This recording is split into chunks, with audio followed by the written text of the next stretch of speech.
Now, a principal objection that some of these states are raising are with respect to what the rules provide for in terms of the appointments of vice chancellors of public universities that are state universities. Now, that's another objection that they've raised. But first, let's listen into what Akhilesh Yadav also said during these protests.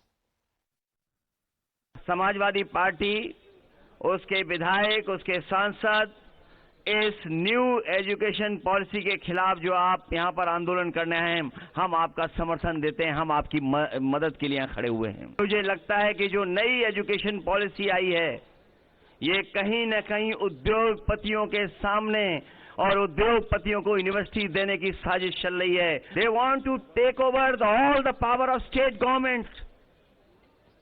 They want to make politics and politicians servant of industrialists. We can never agree on that. We can never support new education policy.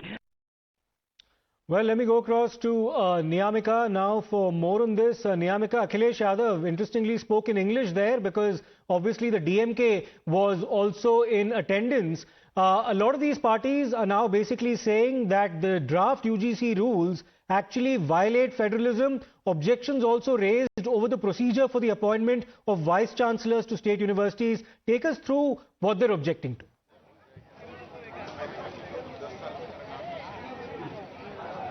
Well, Siddharth, this was a protest which was being planned by the student wing of the DMK. As right now also we are standing here at Jantar Mantar where this entire protest was being done, and in that particular protest many of the senior opposition leaders were also being present, which also includes the leader of opposition in Lok Sabha, Mr. Rahul Gandhi, along with the Samajwadi Party's leader, Mr. Akhilesh Yadav, and not just that, but in fact the RJD MP, Mr. Manoj Jha, was also being present here, and all of these leaders are basically targeting the BJP government at the center, as they are saying that it is an attempt to impose the ideology of the BJP and the RSS in the colleges as well as in other universities, and that is the only reason why these kind of changes are being done. And not just this, but in fact it was Rahul Gandhi who has made it very clear that no matter how hard the BJP and the RSS will try to bring about their fantasies, this nation will never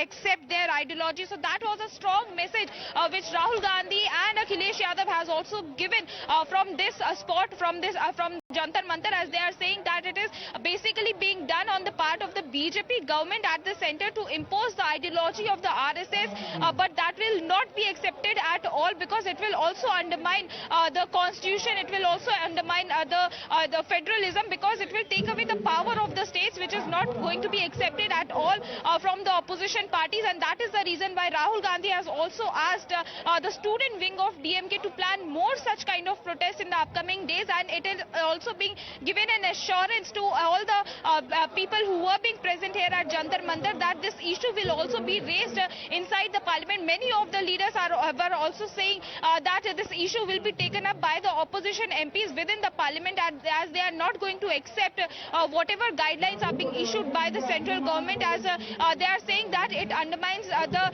constitution. This is an attack upon the constitution which will not be accepted by the India bloc parties. Okay, Niyamika, while you're there near Jantar Mantar, it'll be great if you can get in touch with a few students as well. We'll wait to hear as to what they have to say about these draft UGC regulations.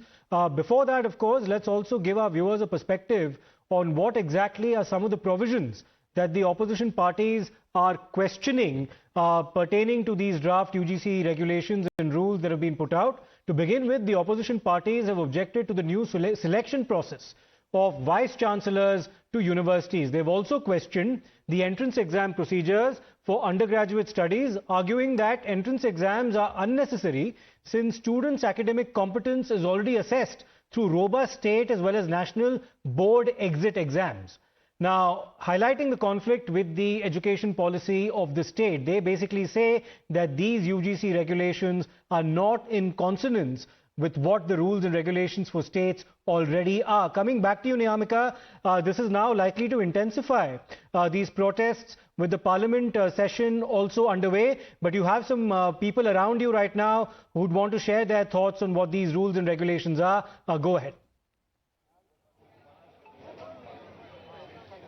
Well, yes, let's go straight across to these people who are protesting here at Jantar Mantar. Sir, what message do you want to give? Why you are protesting and what are your demands? Education is the most brought to the state level. Now education is on the central authority. Education is the backbone of progress and environment. Okay, so the state government strategy needs already the better than no central government. Our chief minister stands the better than central government. The education is on the state rights. We demand our rights. So you are saying that by these guidelines, Okay. it will weaken the... Okay, let me just interrupt.